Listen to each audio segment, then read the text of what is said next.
தாக்கிவிடுவார்.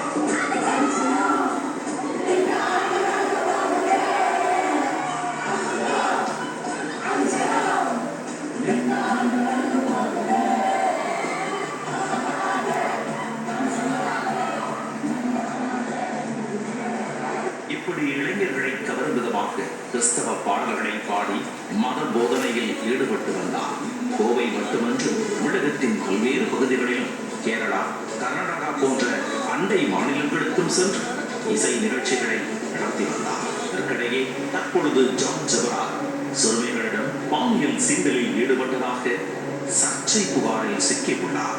கடந்த 2024ஆம் ஆண்டு மே மாதம் 21ஆம் தேதி தனது இல்லத்தில் நடந்த பார்ட்டி ஒன்றில் கலந்து கொள்ள வந்திருந்த 17 வயது மற்றும் 14 வயது சிறுமிகளிடம் அவர் பாலியல் சீண்டலில் ஈடுபட்டதாக கூறப்படுகிறது.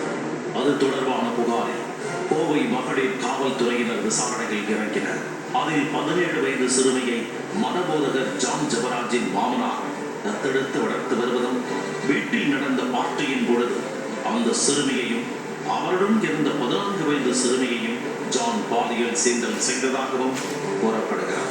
இது தொடர்பான புகாரில் மதபோதகர் ஜான் ஜெபராஜ் மீது போக்சோ சட்டப்பிரிவின் கீழ் வழக்கு பதிவு செய்தனர். இந்நிலையில் மதபோதகர் ஜான் ஜெபராஜ் தலைமறைவான நிலையில் அவரை பிடிக்க தனிப்படை அமைக்கப்பட்டுள்ளது.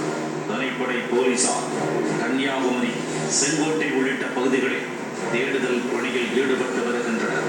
ஜான் ஜெபராஜ் பிடிபட்டு அவரிடம் மேற்கொள்ளும் விசாரணையின் முடிவிலேயே சிறுமிகள் மீதான பாலியல் சீண்டலின் உண்மை குறித்து தெரிய வரும். செய்திகளை தொடர்ந்து பார்க்கலாம். இடைவெளிக்கு